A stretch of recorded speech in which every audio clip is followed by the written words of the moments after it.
विकास दुबे मामले में एक के बाद एक सुप्रीम कोर्ट में कई याचिकाएं दाखिल की गई। गिरफ्तार एसआई के शर्मा ने जान को खतरा बताते हुए सुप्रीम कोर्ट में अर्जी दाखिल की है। मामले की सीबीआई जांच कराने की मांग की है।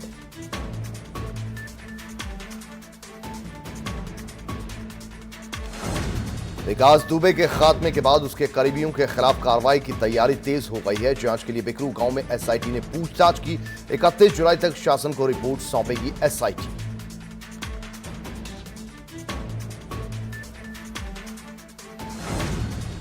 कानपुर बिकरू कांड की जांच के लिए गठित एसआईटी टीम घटनास्थल पर पहुंची। उसने बिकरू गांव में आकर लगभग 12 लोगों से ज्यादा बातचीत की। एसआईटी टीम शिवली थाने पहुंची। शिवली में एसआईटी टीम लल्लन वाजपेयी से उसने पूछताछ की। विकास दुबे मामले पर जांच आयोग का गठन किया गया है। कानपुर में जांच आयोग का मुख्यालय होगा। रिटायर्ड न्यायमूर्ति के नेतृत्व में एकल सदस्यीय यह आयोग गठित किया गया है।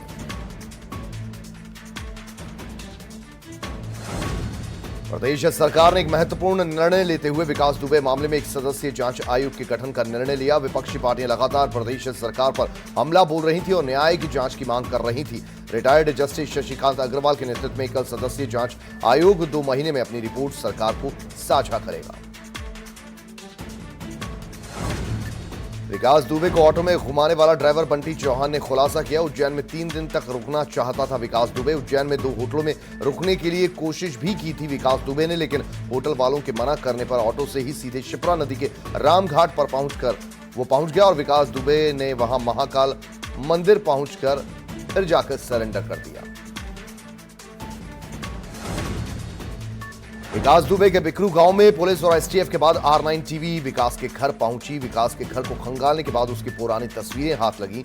साथ ही बचपन की फोटो और स्कूल का आईडी कार्ड भी मिला। विकास दुबे ने ताराचंद्र इंटर कॉलेज में पढ़ाई की थी। विकास ने कॉलेज की प्रिंसिपल की बाद में हत्या कर दी थी। विकास दुबे के तिलक समारोह की फोटो भी सामने आई। गैंगस्टर विकास दुबे के साथी अमर दुबे के ससुराल वालों ने R9 टीवी से खास बातचीत किया। R9 टीवी पर अमर दुबे के ससुराल वालों ने अपना दर्द बयां किया और कहा कि उनकी बेटी बेकसूर है। साथ ही कहा कि उसे जेल से छुड़ाने के लिए पैसे तक नहीं है। बेटी को छुड़वाने के लिए सीएम योगी से गुहार लगाएंगे। जया बच्चन को छोड़कर पूरा बच्चन परिवार कोरोना पॉजिटिव पाया गया है। अमिताभ, अभिषेक, ऐश्वर्या और आराध्य की कोरोना रिपोर्ट पॉजिटिव पाई गई। फिलहाल अमिताभ बच्चन की हालत स्थिर है। बीएमसी ने अमिताभ बच्चन के बंगले जलसा को सील कर दिया है। वहीं फैंस से अभिषेक बच्चन ने बोला है कि घबराएं नहीं। अमिताभ के बंगले को बीएमसी की टीम सैनिटाइज कर रही है। जलसा और आसपास के इलाकों में कंटेनमेंट जोन घोषित कर दिया गया है। बंगले के कर्मचारियों का भी रैपिड टेस्ट होगा।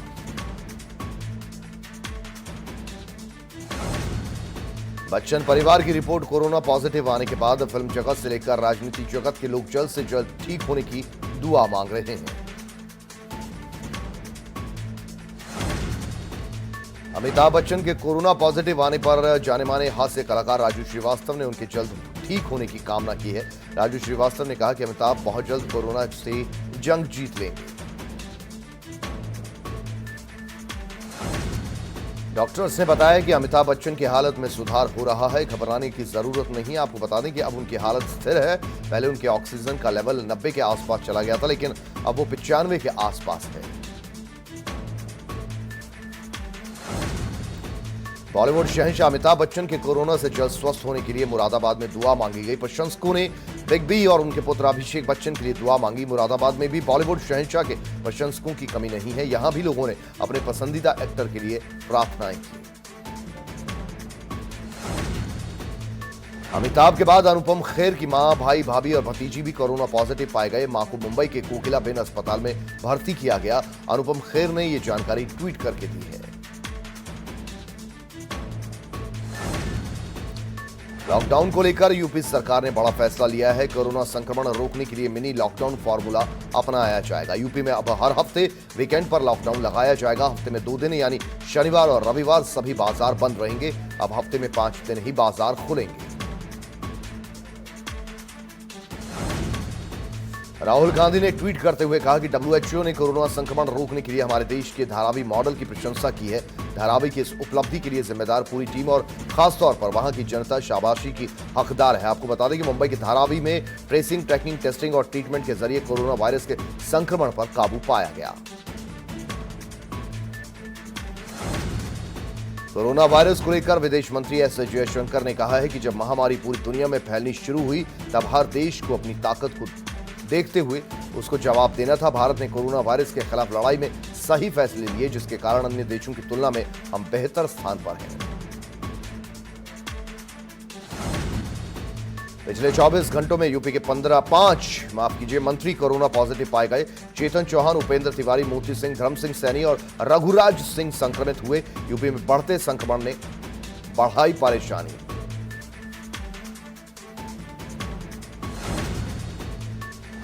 राजस्थान के डिप्टी सीएम सचिन पायलट के बागी तेवरों से जयपुर से लेकर दिल्ली तक सियासी पारा चढ़ा हुआ है। सचिन पायलट दिल्ली में डेरा डाले हुए, उनके साथ 23 से 24 विधायक बताए जा रहे हैं। जयपुर में सीएम अशोक गहलोत विधायकों नेताओं के साथ लगातार बैठक कर रहे हैं।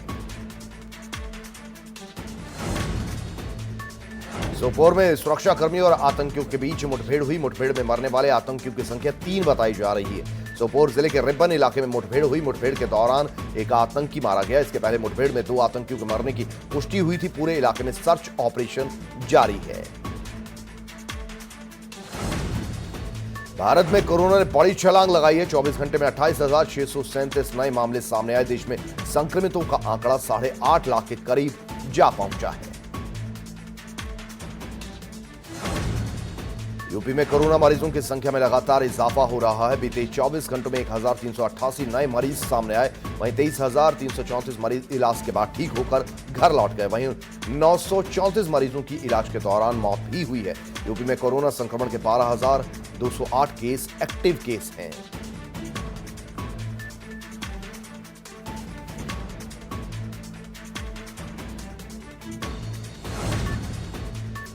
उत्तर प्रदेश में कोरोना संक्रमण के मामले बढ़ने के बावजूद संक्रमित मरीजों की मृत्यु दर घट रही है। जब प्रतिदिन 500 कोरोना संक्रमित पाए जाते थे तब मृत्यु दर 3% तक पहुंच गई थी। अब 1000 से ऊपर संक्रमित मामले आ रहे हैं तो मृत्यु दर घटकर 2.71% रह गई है। वहीं दिल्ली में कोरोना से हुई मौत के आंकड़ों पर नजर डालें तो यहां मृत्यु दर 3.2 है।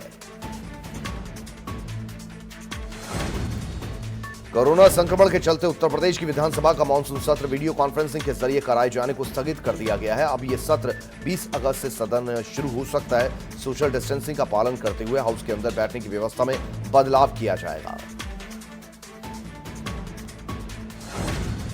प्रियंका गांधी ने बलिया में पीसीएस अधिकारी की आत्महत्या के मामले में सीएम योगी को खत लिखा है। आपको बता दें कि पीसीएस अधिकारी बलिया में तैनात थी। प्रियंका गांधी ने खत लिखकर आत्महत्या की पारदर्शी जांच कराने की मांग की है। वहीं प्रियंका गांधी का कहना है कि आत्महत्या से परिजन काफी परेशान है, इसकी जांच होनी चाहिए। गोंडा में भी कोरोना से हालात खराब हैं। गोंडा में कोरोना के 19 नए मामले सामने आए। एक ही परिवार के 9 लोग संक्रमित पाए गए। सभी मरीजों को लेवल 1 हॉस्पिटल पडरी कृपाल में शिफ्ट किया गया है। जिले में कोरोना मरीजों की संख्या बढ़कर 232 हो गई है। गनीमत यह है कि इलाज के बाद 165 लोग डिस्चार्ज हो गए। अभी भी जिले में कोरोना के 60 एक्टिव केस हैं। संभल में हर दिन कोरोना मरीजों की संख्या में इजाफा होता चला जा रहा है। संभल में कोरोना के 66 नए मामले सामने आए। एसपी नेता हरवीर यादव और उनका परिवार भी कोरोना से संक्रमित पाया गया। कोरोना के सभी मामले संभल, चंदौसी और असमोली के हैं। 66 नए मामले मिलने के बाद लोगों में दहशत का माहौल बना हुआ है। संभल में अब 520 कोरोना संक्रमितों की संख्या हो चुकी है। अलीगढ़ में कोरोना के 33 नए मामले सामने आए। जेएन मेडिकल कॉलेज ने रिपोर्ट की पुष्टि की है।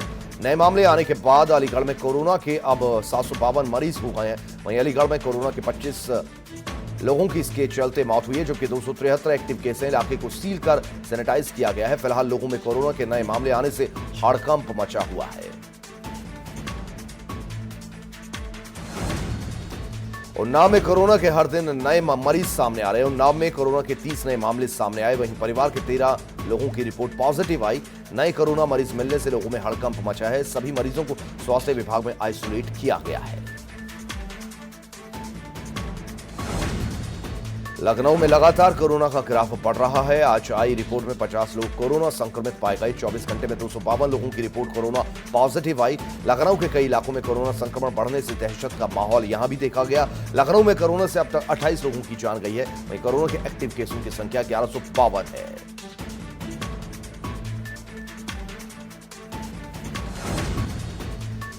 कुशीनगर में भी कोरोना की रफ्तार हर दिन तेज होती चली जा रही है। कुशीनगर में 32 नए मरीज सामने आए। नए मरीज सामने आने के बाद स्वास्थ्य विभाग से लेकर प्रशासन तक में हड़कंप मचा है। आपको बता दें कि कुशीनगर के सीएमओ ने इसकी पुष्टि भी की है।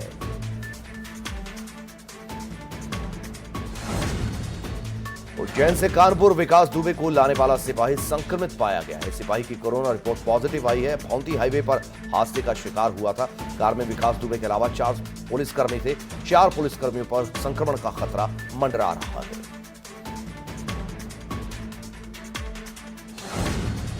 हरदोई में सीओ नागेश मिश्रा की कोरोना से लखनऊ के पीजीआई में मौत हो गई। नागेश मिश्रा हरियाणा के सर्किल ऑफिसर थे। साथ ही नागेश मिश्रा हरदोई के कई थानों के कोतवाल रहे हैं। उनकी मौत पर सीएम योगी ने दुख जाहिर किया है। सीओ हरियाणा की मौत पर सीएम योगी ने ट्वीट कर लिखा कि सीओ नागेश मिश्रा की आत्मा को ईश्वर शांति दे।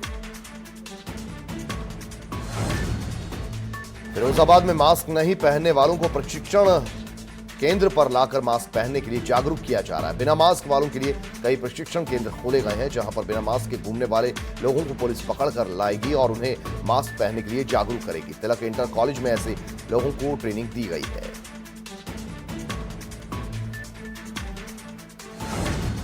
गोरखपुर के बाजारी दुकानों को सैनिटाइज किया गया है। शासन के निर्देशों पर शहर से गांव तक सैनिटाइजेशन और साफ सफाई का अभियान चल रहा है। ग्रामीण क्षेत्रों में सफाई कर्मियों के माध्यम से सैनिटाइजेशन कराया जा रहा है।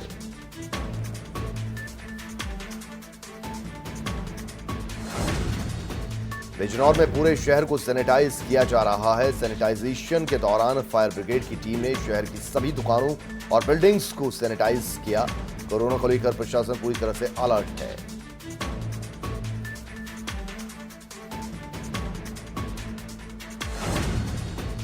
गोरखपुर में राशन वितरण के दौरान ना तो लोगों में सोशल डिस्टेंसिंग देखने को मिली और ना तो वहां सैनिटाइजर की कोई व्यवस्था थी। गांव के लोग भीड़ लगाकर राशन लेते नजर आए। सोशल डिस्टेंसिंग की खुलेआम यहां धज्जियां उड़ती रही, लेकिन कोई टोकने रोकने वाला नहीं था। किसी भी ग्रामीण के मुंह पर मास्क तक नहीं नजर आया। मऊ के एलवन अस्पताल में खराब खाने को लेकर मरीजों ने हंगामा कर दिया। साथ ही मरीजों ने अस्पताल की बदहाली का वीडियो भी वायरल कर दिया। मौके पर पहुंची पुलिस और स्वास्थ्य विभाग की टीम ने लोगों को समझा बुझाकर शांत किया। जब अधिकारियों ने मेन्यू चार्ट दिया तब जाकर मरीज शांत हुए।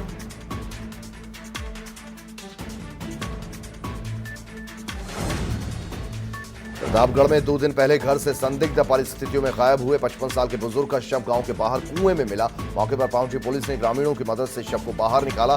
परिजनों ने हत्या कर शव को फेंके जाने की आशंका जताई है।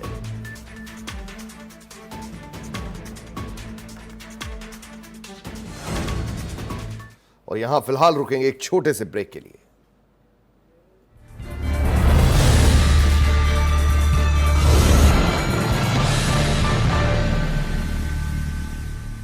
सब कुछ आजमाया और तब मैंने माना कि सिर्फ सच्ची सहेली ही है। महिलाओं के उन मुश्किल दिनों की हर समस्या, जैसे कठिन दर्द, अनियमितता, खून की कमी, थकान व कमजोरी जैसी सभी प्रॉब्लम्स के लिए नंबर 1 औषधि एवं टॉनिक। क्या आप जानते हैं हमारे भोजन से फाइबर लगभग खत्म होता जा रहा है। इसी को ध्यान में रखते हुए नंदी लेकर आए हैं नंदी चोकर युक्त आटा। नंदी, नाम विश्वास का।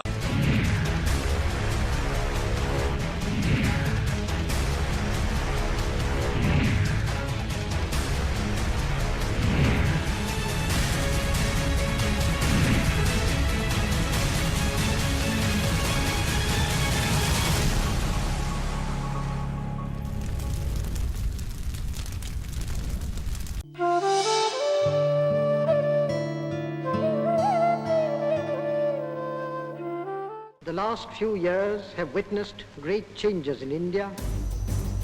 प्रधानमंत्रियों की धरती। One feels exceedingly humble when we Nehru से लेकर मोदी तक देश को 9 प्रधानमंत्री देने वाला सूर्य। मैं ऐसी सत्ता को चिमटे से भी छूना पसंद नहीं करता। उसने इतनी बड़ी सल्तनत को चुनौती दे दी, वो पचा नहीं पा। पूरा उत्तर प्रदेश R9 टीवी पर R9 टीवी, सिर्फ खबर के लिए। जैसे उनके सवाल हैं धारदार, मेरी बहस है, अंताक्षरी का मंच नहीं। उतना ही बेखौफ है किरदार। मेरे शो में ये सब नहीं चलेगा। खबरों के महानायक अमिताभ अग्निहोत्री R9 टीवी पर।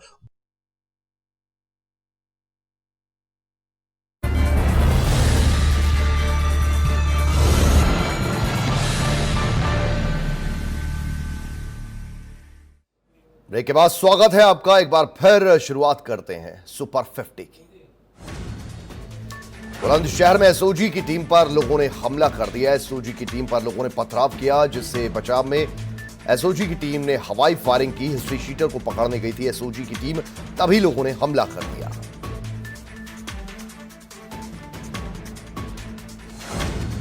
बागपत जनपद में लॉकडाउन लगने के दूसरे दिन मेरठ एडीजी जोन राजीव सभरवाल बागपत का उन्होंने दौरा किया।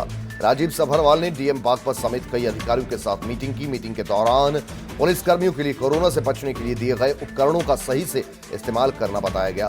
साथ ही एडीजी राजीव सभरवाल ने लॉकडाउन को लेकर मीटिंग भी की।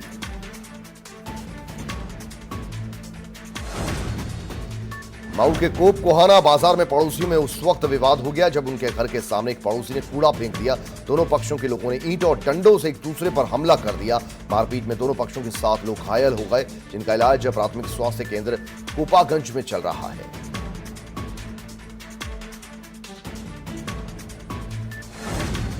लखनऊ में टिड्डियों के प्रकोप को रोकने के लिए कमिश्नरेट पुलिस ने कमर कस ली है। टिड्डियों को भगाने के लिए हजरतगंज पुलिस सड़कों पर बाइक से हूटर बजा रैली निकाली। एसीपी हजरतगंज ने आपको बता दें, निर्देशों पर पुलिस ने हूटर बजाते हुए रैली निकाली, जिससे टिड्डी के प्रकोप को रोका जा सके।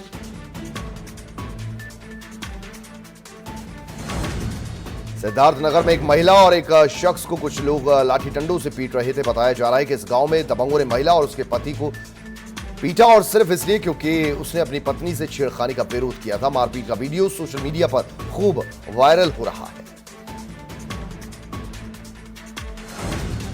मऊ में घाघरा के बढ़ते जलस्तर को देखते हुए प्रशासन ने राहत और बचाव के लिए घाघरा के कई तटों पर 5 नावों को तैनात किया। लगातार बढ़ते जलस्तर से कई संपर्क मार्ग टूट गए हैं। घाघरा के तटवर्ती इलाकों के कई गांवों के मैदानों में बाढ़ का पानी घुसने की आशंका से ग्रामीण भयभीत हो गए हैं।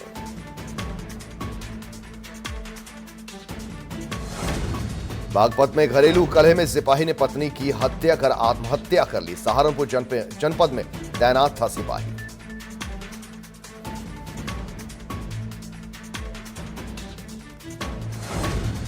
संभल में आपसी रंजिश को लेकर 2 पक्षों में मारपीट के बाद फायरिंग हो गई। दोनों तरफ से कई राउंड फायरिंग हुई, जिसमें एक युवक की मौत हो गई।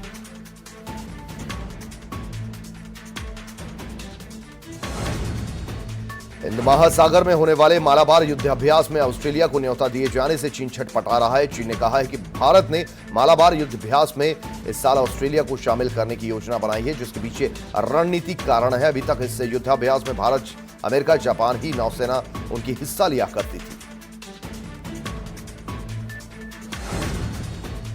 कोरोना वायरस महामारी शुरू होने के बाद पहली बार अमेरिकी राष्ट्रपति डोनाल्ड ट्रंप मुंह पर मास्क लगाए नजर आए। ट्रंप ने कुछ महीनों पहले ही सार्वजनिक रूप से फेस मास्क पहनने से इनकार कर दिया था, लेकिन शनिवार को राष्ट्रपति ट्रंप एक अस्पताल का दौरा करने निकले, जहां पर उनको मास्क लगाते हुए देखा गया।